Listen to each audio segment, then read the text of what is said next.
Hello guys, good morning. आप लोग कैसे? आई होप आप लोग बहुत अच्छे होंगे, स्वस्थ होंगे, मस्त होंगे और अपनी स्टडी को कंटिन्यू कर रहे होंगे। तो आज मेरे दिन की शुरुआत हुई हमारे किचन से, क्योंकि बच्चों को स्कूल जाना था। और जब मैं उठती हूँ तो सबसे पहले मेरा काम होता है जो भी थोड़ा बहुत मुझे फ्रेश होना होता है, और मैं सारे काम करके उसके बाद सीधे किचन में चली जाती हूँ और बच्चों के लिए ब्रेकफास्ट तैयार करती हूँ। तो मैं ऐसा ब्रेकफास्ट बनाती हूँ कि जल्दी से जो हो जाए और बिल्कुल भी देर ना हो बच्चों को जाने में, क्योंकि सुबह में बहुत सारा काम भी रहता है। और अभी मैं यहाँ पे बना रही हूँ आलू के पराठे, क्योंकि बच्चों को मेरे बहुत पसंद है और आराम से वो खा के चले भी आते हैं, पूरा फिनिश भी कर देते हैं। तो नहीं तो फिर अलग अलग अगर बनाऊंगी तो दूसरे बेटे को दूसरा चीज़ पसंद, दूसरे को अगर एक को बनाऊंगी पनीर की भुजिया तो दूसरे को पसंद नहीं है, एक को बनाऊंगी अगर आलू की भुजिया तो वो दूसरे को पसंद नहीं है। तो इस तरीके से मैं सोचती हूँ कि चलो आलू के पराठे ही बना दूँ। ज़्यादा से ज़्यादा मैं सब्जियों वाला या तो फिर मिक्स वेज बनाती हूँ। तो इस तरीके से बच्चों को बना के देती हूँ, और हर रोज़ एक नया सोचना पड़ता है क्या डिश बनाऊँ कि दोनों बच्चों को पसंद आए। तो बस इस तरीके से मेरे दिन की शुरुआत हुई, और अभी मेरा पूरा बिल्कुल मतलब सब कुछ किचन से लेके, और सुबह में इतना ज़्यादा काम हो जाता है पूरा, बच्चों के जाने के बाद सब कुछ एकदम लगता है कि इधर का उधर तहस का नहस हो गया है, सारा बहुत सारा काम होता है। तो अभी मैं यहाँ पे सबसे अपना किचन का जो भी मेरा ब्रेकफास्ट होगा उसको बनाने के बाद जाऊँगी बच्चों को उठाने, और उनको उठा के पहले उनको रेडी करूँगी, क्योंकि बच्चे सुबह जल्दी उठते भी नहीं और रात को जल्दी सोते भी नहीं। सबसे बड़ी यही समस्या है बच्चों की कि ना रात को जल्दी सोते हैं ना सुबह जल्दी उठते हैं। तो कितना भी मैं बोलूँगी वो 11 बजा ही देते हैं सोने में। तो इस तरीके से मुझे भी प्रॉब्लम होती है, मैं भी अपना प्रॉपर नींद नहीं ले पाती हूँ, और ना ही मैं आराम से एक जगह स्थिर मन से कुछ कर पाती हूँ। तो थोड़ी सी अभी मैं कितना भी सोच रही हूँ कि उनको जल्दी सुलाऊं, लेकिन वो सोने का नाम नहीं लेते हैं। थोड़ी सी ये है कि जब तक पूरी फैमिली भी नहीं सो जाती है, बच्चे भी नहीं सोते हैं, इनके चाचा का आने का टाइमिंग भी 11:30 पौने 12 है, तो थोड़ा सा दिक्कत हो जाता है। घर की सारी लाइटें जब तक नहीं बंद हुई तब तक मेरे बच्चे सोते नहीं हैं। तो इस तरीके से, लेकिन अब मैं पूरी कोशिश करूँ कि बच्चे सो पाएँ, क्योंकि मुझे भी प्रॉपर नींद नहीं मिल पा रही है। मेरी भी स्टडी अभी उतनी ट्रैक पे नहीं आई हुई है कि मैं पूरा 8 घंटा अपनी स्टडी कर पाऊँ। कैसे भी करके 5-6 घंटे की मैं स्टडी कर पा रही हूँ। तो बस इस तरीके से, क्योंकि अगर मैं बैठ जाऊँगी पढ़ने के लिए तो वो जब तक मैं सुलाने ना आऊँ तब तक वो सोएंगे नहीं, तो सुबह उठने में भी उनको प्रॉब्लम होगी। तो इस तरीके से मैं सोचती हूँ कि चलो 11:30 बजे तक भी सो जाएँ तो सो जाएँ। दिन में मैं उनको सुला देती हूँ। उनको क्या, छोटा वाला सो जाता है, बड़ा वाला तो बिल्कुल सोता ही नहीं है।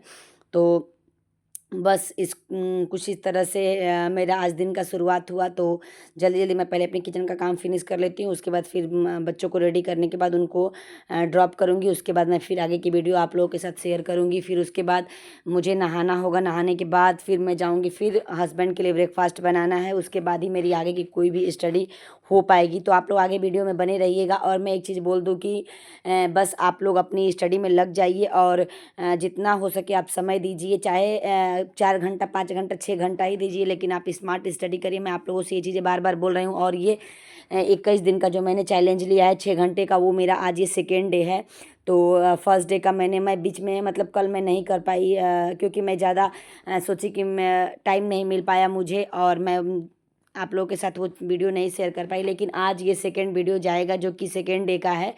तो बस ये अभी मैं आप लोगों के साथ ये चीज़ें ये शेयर कर दूंगी। 12 बजे आपको वीडियो मिल जाएगी। तो अभी बच्चे चले गए स्कूल, और बच्चों के जाने के बाद सच में लग रहा है जैसे दिमाग ही काम नहीं कर रहा है कुछ भी। सिर्फ बस दिमाग में ये घूम रहा है कि मुझे स्टडी करनी है और जल्दी जल्दी मुझे सारा काम फिनिश करना है।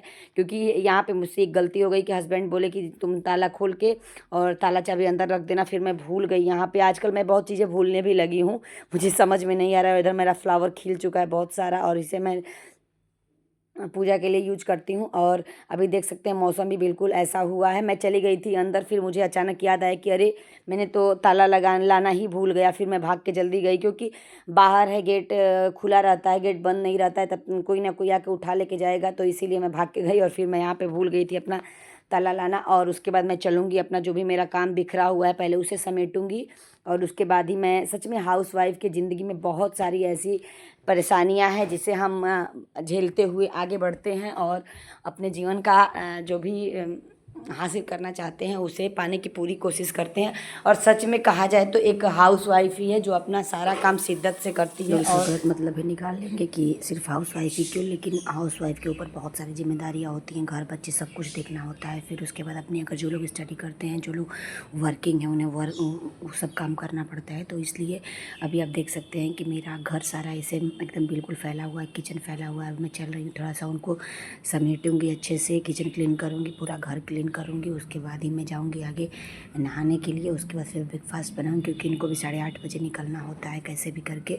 तो इस तरीके से मेरा जो भी काम होता है मैं जल्दी जल्दी उसे फिनिश करती हूँ। और अभी मैं यहाँ पे किचन क्लीन कर लूँ पहले, सारा सामान मतलब इधर उधर करना पड़ता है। तो बहुत सारा फैल जाता है बच्चों के स्कूल जाने के से पहले, मतलब ऐसा लगता है जैसे कि कितना काम बढ़ गया है।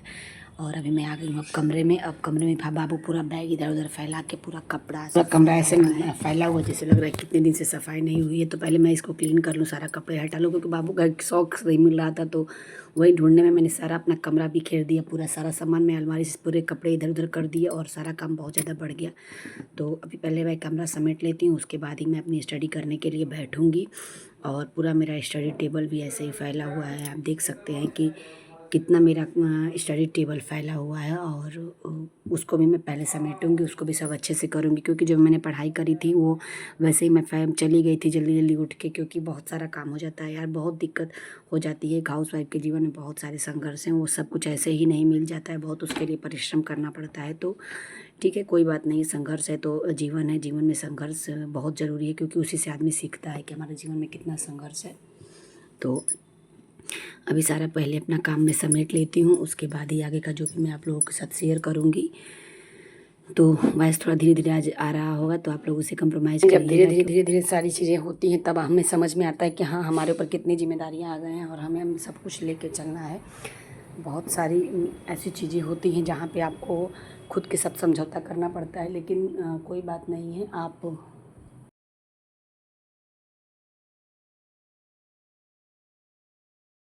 क्या हमारे हमको जो करना है वो हम ज़रूर हासिल कर लेंगे। तो ऐसा कोई बात नहीं है, अगर आप किसी चीज़ के प्रति आप अगर एक्टिव होते हैं तो वो सारी चीज़ें हो भी जाती हैं। और मैं एक चीज़ और बोलूँगी कि अगर जो लोग भी अपनी स्टडी करना चाहते हैं, जो लोग भी अपनी स्टडी को ऐसा सोच रहे हैं कि मेरी शादी हो गई तो मैं उसे नहीं कर पाऊँगी, तो ऐसा बिल्कुल मत सोचिए, ऐसा होता नहीं है। अगर शादी का एक साइड है और आपकी पढ़ाई एक साइड है। अगर आप किसी भी चीज़ को पाने का शिद्दत से कोशिश करते हैं तो वो चीज़ें ज़रूर आपको मिलती है। और बहुत सारी ऐसी लोग हैं जिनका मैंने सुना है कि बात भी होती है, तो ऐसे लोग बोलते हैं कि मैंने अपनी स्टडी छोड़ दी, मुझे टाइम नहीं मिल पाता। अगर टाइम निकालेंगे तो टाइम निकल जाएगा। जो लोग किसी चीज़ के लिए कोशिश ही नहीं करेंगे तो वो चीज़ें कैसे हो पाएंगी, वो पॉसिबल ही नहीं है। आप किसी भी चीज़ के लिए, अगर आपको खाना ही बनाने नहीं आता है, अगर आप उसको सीखने की कोशिश नहीं करेंगे तो वो कभी नहीं सीख पाएंगे। तो इसलिए किसी भी चीज़ को करने के लिए आपके अंदर उत्साह होना चाहिए, आप उस चीज़ को ज़रूर कर पाएंगे। तो बस।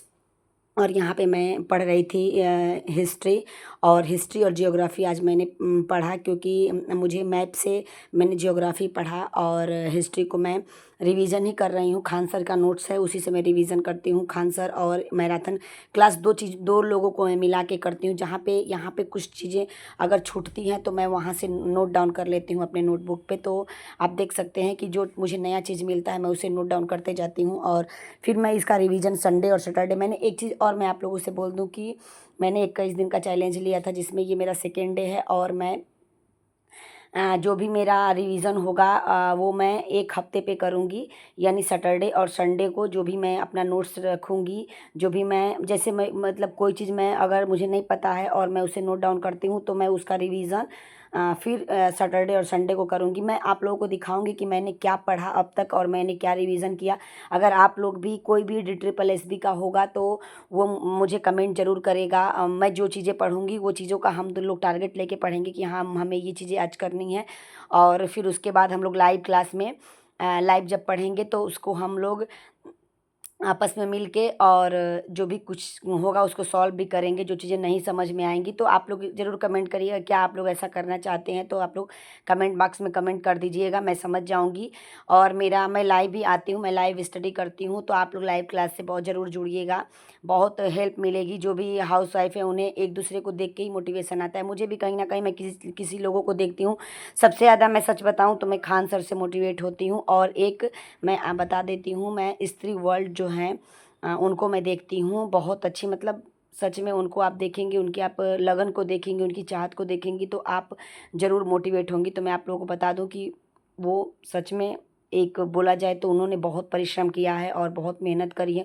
वो तो 10-10 12-12 घंटे की पढ़ाई करती थी, जबकि वो भी हाउसवाइफ हैं।